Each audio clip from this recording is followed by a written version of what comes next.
Today is the day where I finally create my Fire Emblem Three Hopes tier list.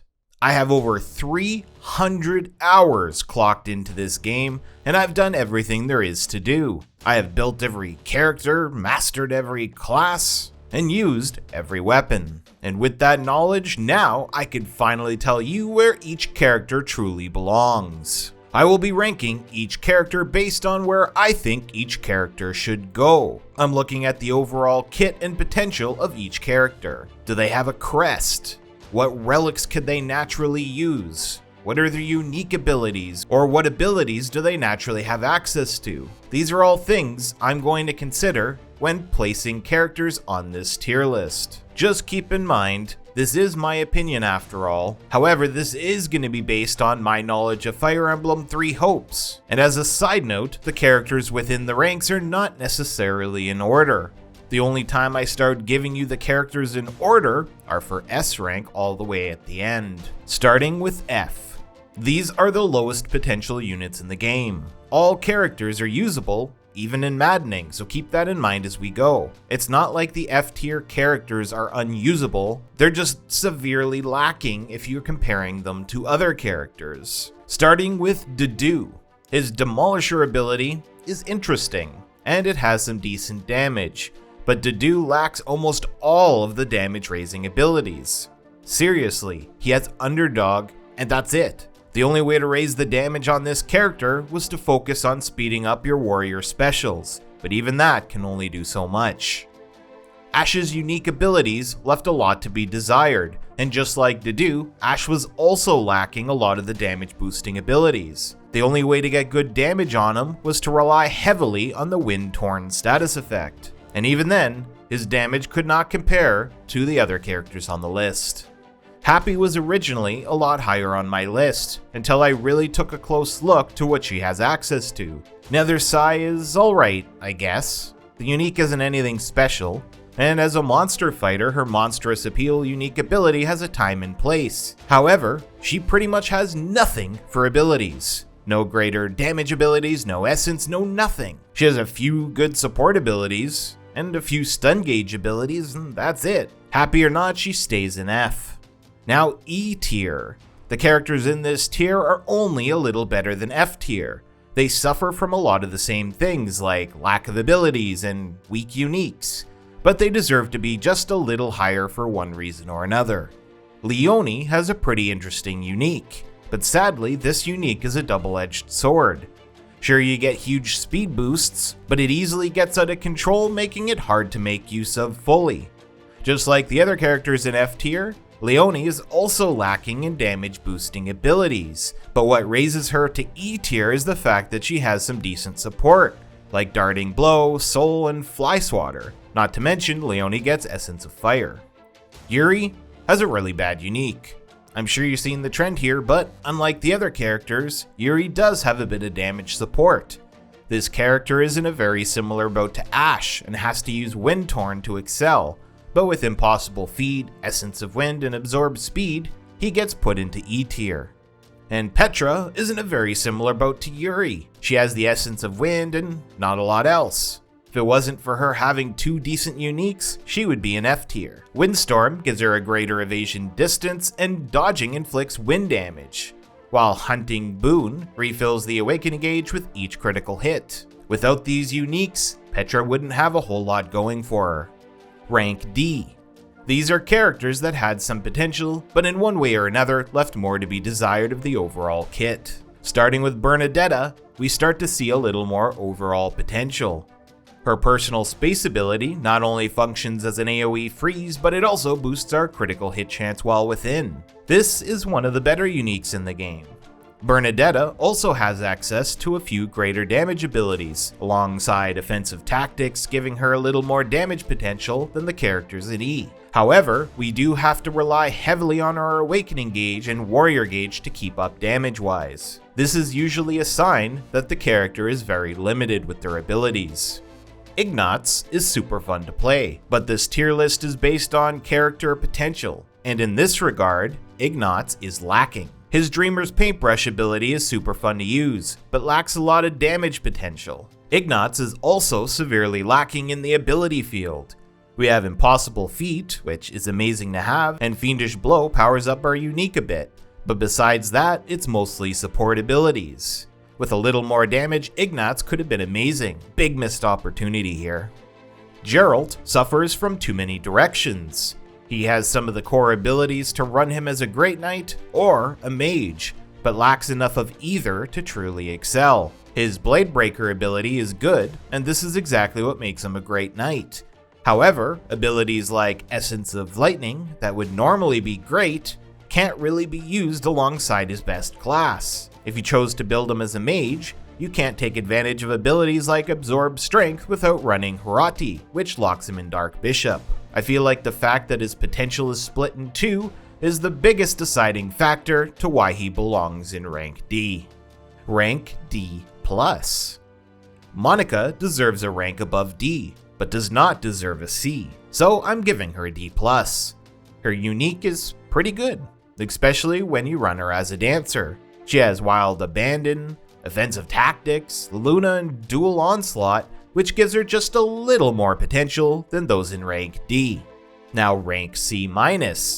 I promise you that I did not intend on having all these middle ranks, but I think it's important to give you an idea where each character truly stands. Shamir lacks the abilities much like most of the other characters thus far. However, she does have some support. What really gives her a C- is the fact that she's very similar to Monica, but with ice. Ice is one of, if not, the strongest element a character can use. So the fact that Shamir's unique is a timed ability just like Monica's, but it freezes enemies, plus the fact that she has Essence of Ice, allows her to climb up just a little above D+. Rank C. This rank is what I like to consider the middle ground. These characters either had a good amount of potential, but were let down by their kits, or they just had a bunch of average stuff about them. This rank is the definition of mediocrity. Linhardt is our first rank C character. He has more potential than the characters that came before him, but that potential is divided. He has Wild Abandon, Offensive Tactics, and Essence of Wind, but rather than having Flare, he has Luna. Not just that, but his unique is severely lacking. So I think this character is the perfect start for Rank C. Dorothea is another character that belongs in Rank C. I do apologize to anyone who's hoping she would be higher, but her unique is the only thing that carried her to Rank C as it is. Prismatic Resonance is a really strong unique when compared to some of the other options, and it can do some serious damage to enemies. However, she lacks any damage boosting abilities whatsoever, and although she has some support abilities like Soul and Darting Blow, at this stage in the tier list you need to have at least some strong abilities if you want to go above C.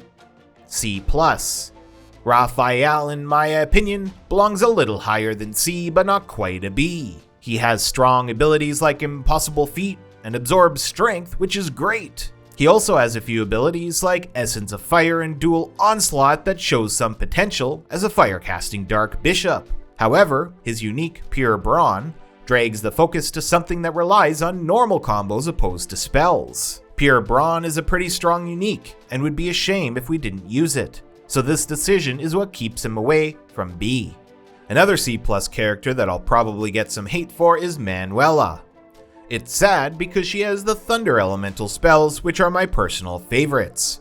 But her lack of abilities really holds her back. She has a very few damage-oriented abilities, but Thunderous Refrain does make up for it a little bit. Her unique is what puts her into C+ instead of C. Rodrigue also deserves the rank of C+. He doesn't have a split kit, it's just that the kit he has gives him the potential of a C+ unit. He has Wild Abandon, Underdog, Offensive Tactics, and even Big Game Hunter. Plus, he has Essence of Light. This kit gives him the choice between Dancer and Holy Knight. Both work quite well. His Martial Prowess unique isn't half bad either, but that's just it. He is simply a not half bad character. Seteth is also a character that belongs in C+. He does have some strong abilities like Wild Abandon, Underdog, Big Game Hunter, and Absorb Dexterity, but he's held back by his uniques.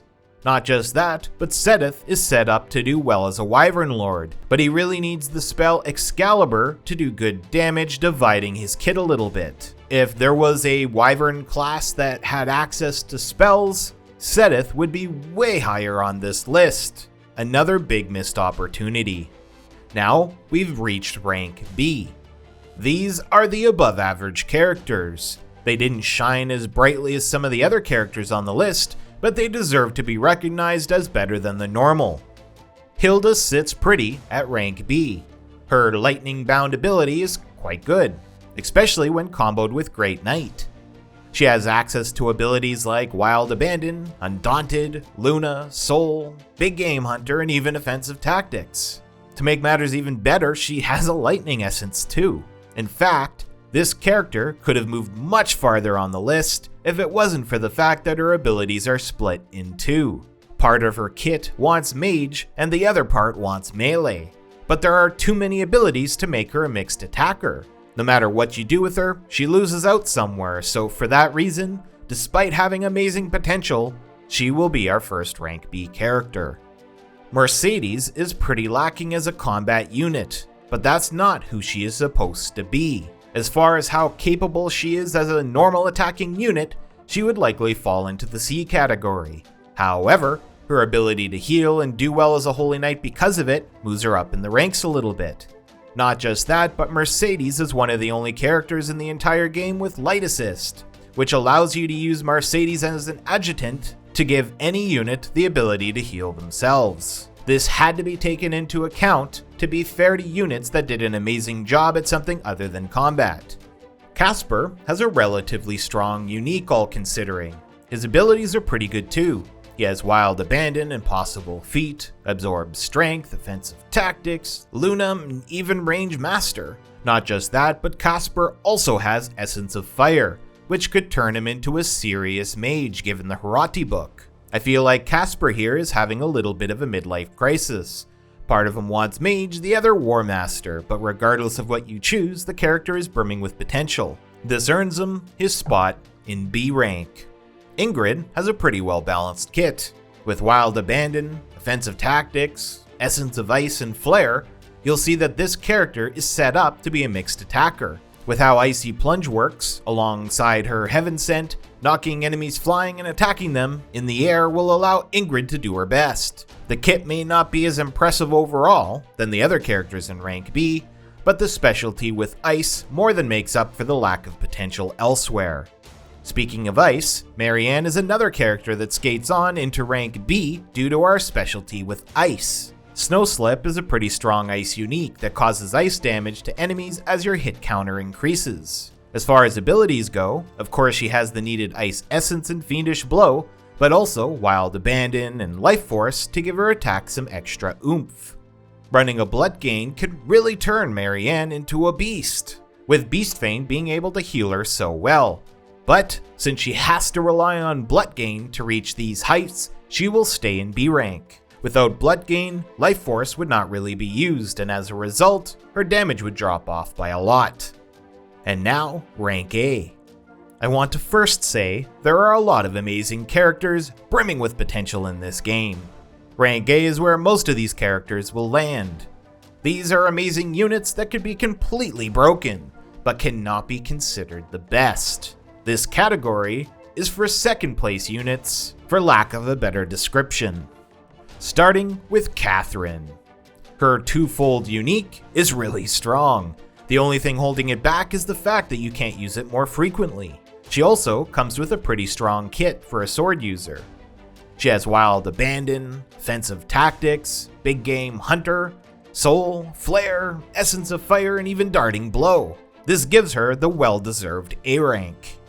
All three lords belong in A rank as well, and I'll cover all three at once since they're all here for similar reasons.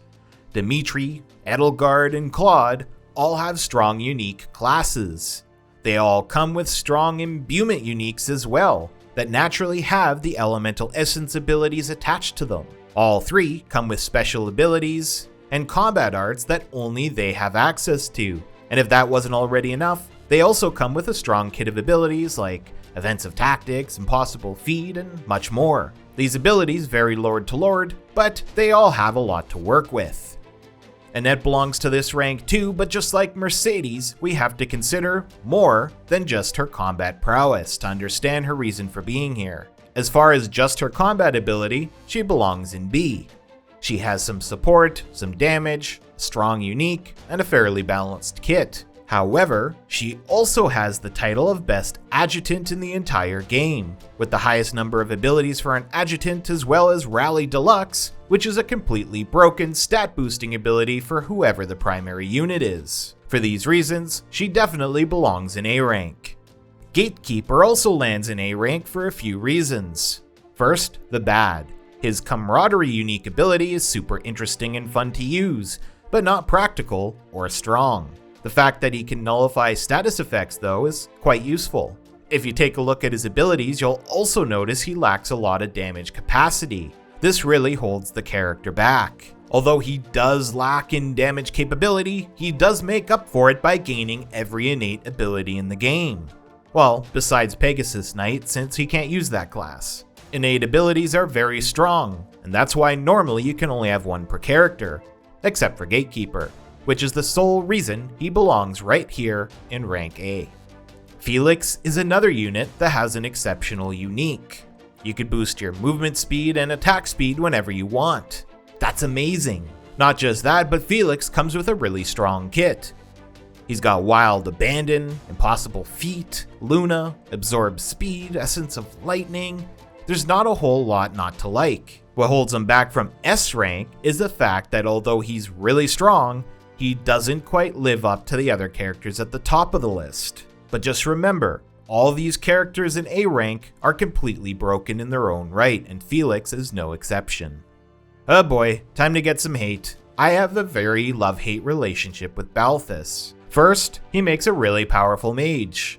Of course, you kinda have to force him down that route, but it's more than worth it. However, he's locked into Dark Bishop because without Hirati, his damage just isn't good enough. This means we're not taking advantage of other parts of his kit that want him to be a War Master, like his Relic that boosts his damage as his health goes down. He has a few abilities for this, but almost no support, and a crest that heals him when he uses combat arts. Whoever made Balthus this way had no clue what they wanted to do with him. Speaking of, Golden Fist, a super strong unique for farming gold. That should make Balthus S rank, right? Wrong. Without Despoil as an ability, Balthus becomes one of the worst characters to farm gold with, since if you use his ability on anyone else that does have Despoil, you double the amount of gold you can earn per match. He's the most confusing character that has no clear direction whatsoever. But I can't argue with the potential that is there, so he's A rank. Constance is another beast. She's actually one of the strongest characters I've built. Granted, I did have to swap out her unique. Building her with Azure Lightning allowed me to gain Essence of Lightning and Essence of Light at the same time. This ended up creating a super broken multi-elemental mage that could either go the route of Moral Savant or that of Holy Knight. Not only that, but she has Wild Abandon, Life Force, and Offensive Tactics, giving her a boost to her base damage. If she had this potential, all on her own, she would be in S rank, but since I had to swap her unique, she stays in A. Now on to Byleth. Surely Byleth deserves an S rank, right? No. For a character that has 2 genders worth of abilities, Byleth is really lacking in areas that they shouldn't be. Sure, the unique is awesome. It literally stops time. But essentially, so does ice. Our damage gets a big boost when we're awakened, which is awesome, but if we have to rely on our awakened state to reach the damage of other S ranks, then you shouldn't be one. Not just that, but although our ability potential isn't horrible, it's not good enough to justify an S. Rhea is interesting in the sense that her unique is one of the hardest hitting uniques in the entire game. Plus, she gets her own class. But let's be honest, it's effectively a Mortal Savant. She has a bunch of support and damage abilities, which turn her into one of the most balanced units in the game. However, balance isn't always best, and in this case it turns Rhea into a unit that's great at a lot, but not a master of anything. This is why she's an A rank. Arval is lacking a bit in the ability department, but makes up for it with a unique called Duality. This allows you to swap from light and dark imbuements in battle to either heal or severely damage your opponents. On top of this, Arval does gain a ton of support abilities like Darting Blow, Pact, Aggression, Soul, etc. So although just barely, Arval gets an A rank as well. And our last A rank character is Holst. I know there are a lot of characters in A rank in this game, but there's a lot of good characters, what can I say? Holst has some really strong combat abilities, alongside a really good unique. Galvanic Surge is something you could use fairly frequently, and it temporarily increases your speed and imbues attacks with lightning. This character is comparable to Felix, although the unique is a little weaker. Holst does make up for it with Essence of Lightning and Thunderbrand. This allows you to run both Foudroyant Strike and Electric Grounder. One combat art that does physical, while the other magical damage, turning Holst into a mixed attacker. Sure, you need Thunderbrand to pull this off, and that's why he's an A instead of an A+. Speaking of A+, Yuritsa needed to be given a rank above A but below S. Yuritsa has amazing abilities. I feel like he's one of the very few characters that have an overall kit this strong. The problem comes from how you want to play him. Otherwise, he would be an S rank. Murderous Intent is bonkers broken, but lacks effectiveness when an enemy drops below 80% health. So I found that the most effective way to play him is to take advantage of that unique, and only use spells that hit one time. This while stacking all of his other amazing damage abilities cause an easy one-shot for just about any commander. That however comes at the cost of range. When we're talking S rank, I could not put a character with such little range in S rank. Just like Yuritsa, Sothis is stacked with strong uniques and abilities. To avoid repeating the abilities over and over and over again, just know that Sothis has some of the best abilities in the game, which makes her a force of nature in battle. Both her uniques are strong as well, so you're probably wondering, why not S? Well, because the characters in S are better than Sothis. There's nothing wrong with Sothis, but she can't compete with the next few characters. And finally we have our S rank characters, who I will cover in order from worst to best. Keep in mind all of these characters are S rank and deserve the spot. Number 7 is Ferdinand. Ferdinand has one of the most broken uniques in the entire game. This gives him an S rank and is well deserved, but compared to some of the other units in S, the ability potential is just a little lower. With that being said though, Ferdinand still has a crazy amount of strong abilities at his disposal. Number 6 is Shez. Although Shez is the main character and is broken in their own right, they are weaker than some of the other characters in S rank. I find that the lack of greater damage abilities is what really hurts them the most. Especially considering that Shez gets to pull abilities from 2 genders worth of classes, just like Byleth does. It's true that my Shez feels stronger than some of the other S rank units in this game, but that's only because I maxed out every single stat on them. I feel like without all of those stat boosting items, Shez would naturally fall in this slot. Number 5 is Sylvain. Sylvain has the strongest unique in the game, like literally the best one, but ironically his ability is better used on other characters. I'm not saying Sylvain isn't amazing all on his own, but it's his unique that really excels the character. Of course, even without his ability, he's a really strong unit, and the fact that he doesn't have to use an accessory to gain Gordian Stroke is a big consideration for the S rank order. Lorenz is number 4. Lorenz has a great kit of abilities to use, and also comes with a really amazing unique that makes it almost impossible for him to take damage. This makes Lorenz the most defensive unit in the entire game. But just because his focus is on defense, this does not mean he lacks damage. In fact, his damage fits the rank quite nicely at number 4. Number 3 is Lysithea. She is the queen of damage, and has been for a large part of my build series. She was number 1 as a Grimoire and kept her spot even longer as a Mortal Savant. She has amazing abilities and out-of-this-world damage. However, where she loses some of her spark is her character unique. It's just average at best. If it wasn't for this one thing, Lysithea would likely be the top character on this list. Number 2 is Flame.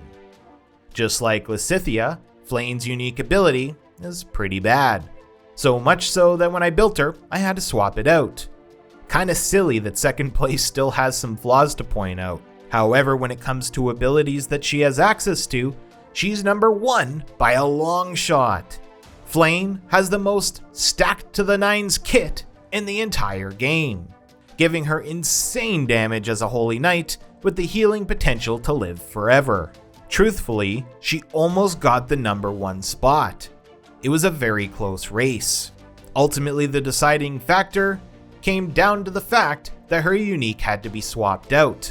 And although I know a lot of people don't like Flame as a character, her potential is truly a marvel. Now for number 1, we have Hubert. So let me explain why Hubert is so strong. First, let's talk about his unique Dark Conjuration. This unique applies dark spikes when we attack enemies that get bigger as we attack more and more. We can activate our ability at any time to do crazy dark damage. All the while, every enemy we fight is plagued with a dark status effect. This all on its own is broken, but Hubert also has the ability to use this super strong unique anytime he wants, and it's almost spammable.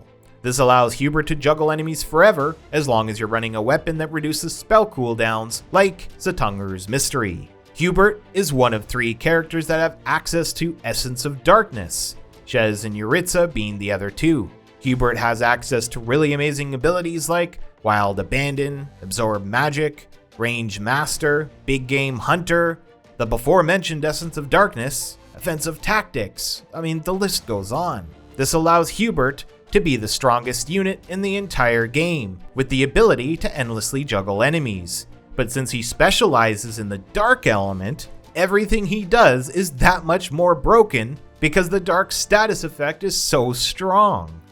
I really hope you enjoyed my series for Fire Emblem 3 Hopes. I really enjoyed making these builds for everybody. I also really appreciate the support. Just remember, this isn't the end, this is only the beginning. I guarantee you that someday in the future, we will be playing the same game again. I look forward to helping you out every single time. Thanks again for everything, and I'll see you in the next one.